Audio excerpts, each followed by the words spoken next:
Hello there my fellow holotable heroes and welcome to another Conquest counter video. So you'll be able to find this and all my counter videos on my SWGOH Life website. If you haven't seen it yet, there will link in the description below straight through to the Conquest page where you can head over to the enemies tab and you can just type in the leader you want to counter.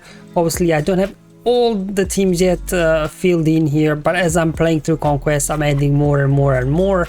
So in this one I'll be showing you some of the teams that you can use to counter Mother Talzin in combination obviously with the data disk set. Also on this enemies tab, a part of the counters, you also have a nifty there speed calculator which you can then bisect or choose, and then it'll show you rough speed ranges so you know who will go first. But yeah, in sector 5 in most cases you won't be able to outrun anyone anyways. But let's just first kick off here in sector 5. So this is at the very end of sector 5, Mother Talzin team. So more towards the end of sector, obviously the more speed boost they will get. I'll start off first with the self-destruct data disk set, where you have caustic emissions and thermal exhaust data disks and ability exhaust. So enemies, all they can do really is basic, and eventually they're just dying off from thermal detonators. It's just kicking off here with Rain. So you can see all the Nightsisters can do here is just use basic, just because of the self-destruct data they set. And here you just gotta wait for them to get a couple of turns, because thermal detonators will explode after 2 turns, right? So with Ray, just kind of keep spamming live blood, just wait for Nightsister to start popping off one by one. Hit the ultimate, down on goes Talia now as well, and that's pretty much it. Very straightforward here to take down these Nightsisters, because Nightsisters, they're very fast, and Talzin AoE here in sector 5 can do a lot of damage. So definitely having ability exhaust on there to just give them permanently ability exhaust really limits them to what they can do. Now Padme works similar way like Ray. It's just all about surviving, healing up, protection up. All that's also bringing their berries just for some extra healing as well when they do critically hit us. There we go. Anakin got his bonus turn, so he was able to a little bit get some protection up going, and there we go. Nightsister start dying off already, and down goes Talia finally. So again, Padme here works very similar like Ray, just about staying alive while thermal detonators do all the damage for them. Now Bossk, bounty hunter led team, is great with his data disk set versus most enemies, just because you keep healing up, because with Bossk lead, whenever you attempt to inflict debuff, you will be recovering health and protection, and all this damage over time. Thermal detonators keep healing up your team, even though you know they just take so many turns, and eventually your guys do get a turn, and Nightsisters eventually start dying off there from thermal detonators. So Bossk, again, a great team that can outlast the enemy just because of the constant healing. Kenobi, if you know as well, Kenobi is pretty much like cheating in Conquest more or less, just because it stops any sort of bonus turn meter gains. And obviously we've got lots of healing, protection up. As you can see, you know, Mace, Relic Free Mace isn't the most durable, so they are putting some damage, but to be honest, you can just hit auto at this point and enemies won't be able to do much, because you know, after they take a couple of turns they'll just explode from thermal detonators. There we go, another quick battle here, and down goes the last Nightsister as well.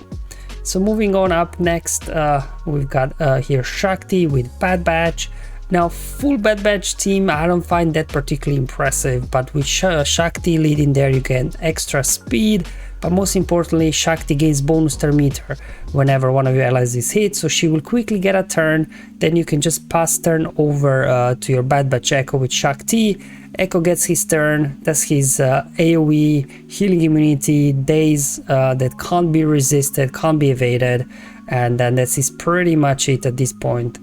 For the Nightsisters, they can't even heal up anymore because of the healing immunity, no bonus turn meter gains, and just a case of finishing off the remaining couple of Nightsisters, and thermal detonators and damage over times did that for us.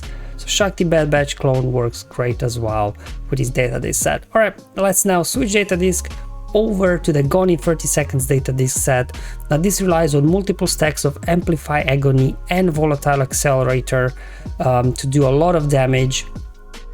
And you know, Han and Chewie, Han shoots first, Chewie assists, so you can basically with this comp pretty much one shot any enemies out of the gate. Obviously you want to get rid of Daka first, But look at how much damage actually Talzin does on her AoE here at the end of Sector 5. Nearly one shot there my Chewie that's at Relic 6, so he's by no means squishy. So definitely Nightsisters are very, very dangerous here, especially the AoE from Talzin can one-shot low relic units quite easily. Now this is a similar team like the CLS, again using Han and Chewie. Han shoots first, boom, boom, boom. And with Beskar Mando lead, whenever you do deal damage, you'll be getting bonus turn meter. So that's why it will allow you a little bit as well to get hopefully quick play here.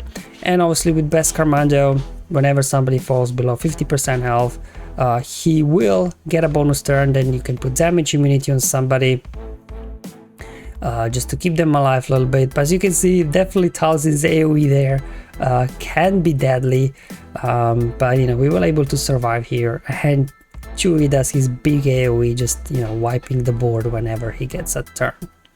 Another team with this data this set, you can use your General Skywalker. Now great thing obviously about General Skywalker, prevents revives, so you can just see it auto pretty much at this point.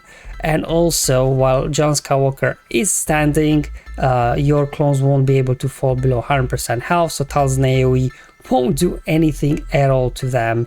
And General Skywalker keeps counter-attacking, keep obviously taking out Nightsisters one by one. Unfortunately there you won't be able to cleanse off because when you do have plague you can't cleanse debuffs. So he was stunned there, but doesn't even matter. Thanks to critical formation as well here on this data, this set, he was able to keep recovering protection, so he never kneeled down. Up next we got just, you know, my go-to Jedi Knight Luke team here for, you know, all these over-prepared very fast characters, because you've got revives, you've got savior, you've got bonus turns, so eventually somebody will get a turn, and then your Luke will get a turn once you use Heroes Arise. You can get your mass stun, and because of this mass stun, because of the debuffs, obviously all this Amplify Agony, Volatile Accelerator effects will trigger, so you can very, very quickly then just clean here the board without any issues at all for a 3-star victory. So up next we got here a Galactic Legend battle with Supreme Leader Kylo Ren, just bringing in Hux obviously to prevent bonus turn meter while we have advantage. Kylo for the taunt. Here we go. Whew. As I mentioned before, Talzin's AoEs are devastating here in Sector 5. But anyway, I'll just do an AoE here, and let's now feed some. Actually, let's do an AoE because it will deal damage. Let's just give another turn over to Kylo, another AoE, and oh, did she dodge? Oh well, she died from damage over times then in the end anyway. So there you go. Definitely the Talzin's AoE there could cause some issues. You definitely want to finish off these sisters very fast. Another battle with Lord Vader. Now Lord Vader is great because it will convert, right, for your Empire and Unaligned Force user allies, all protection into health as well. So you got a giant health pool, so you don't need to worry about Talzin's AoE one-shotting your guys. But still, you can see how much damage these guys are doing. Now my Royal Guard is only relic free, but still they got him in the yellow already. But luckily we've got 2 AoEs. Lord Vader does 1 AoE, and then obviously Darth Vader goes into Merciless, another AoE, and you know, this will pretty much defeat Nightsisters very, very easily, just thanks to all the Amplify Agony damage we're getting. Another great team, General Grievous, but General Grievous sometimes can be a 2-star finish. Obviously depend, like, do they go for Magna Guard or do they go for Newt? Because if they take out Magna Guard quickly, he won't be able to revive himself like Newt. Now unfortunately they did land stun there on my B2, but anyway, Grievous got a turn because they took out Magna Guard, so B2 there didn't really do anything in this particular battle. So yeah, Grievous can be a 2-3-star finish here versus Nightsisters. Next we got the Darth Traya. Obviously with Traya we got lots of healing whenever Sith allies do hit a debuffed enemies. Okay, eventually you will get a turn, I promise. Ooh, here comes a big AoE from Talzin, and that's why I like to bring in Dooku, because he will counter-attack their own and sort of AoEs or something, and then it will heal up your team just because of Traya's lead. So definitely versus these kind of enemies like Nightsisters where you need lots of healing, Dooku is a great option here to add into your Traya team. Okay, so we've got one more battle here. We got Maul with what? We all know how this works. Maul starts with Frenzy. What gets a bonus turn beginning, applies tank on anybody, which triggers obviously Frenzy their effect on Maul, so he gets 100% turn meter. You join an AoE, and then obviously Candors, he gains lots of bonus turn meter just because we dealt damage to all these debuffed enemies. Then he does his AoE, Maul gets another turn, and then you can just finish off the remaining enemies there. So you go Maul as well. If you do have them with what, they do great work versus Nightsisters with this data disc set with Amplify Agony. Alright guys, that's all for today's video. Hope you find it useful and helpful. Just showing you some of the teams and data disc set that you can take down Nightsisters quite easily, even at the very end of Sector 5 where their stats are juiced up to the max. Thank you for watching, I'll see you in the next one, but until then have fun, enjoy your life, and may the RNG be with you, my friends.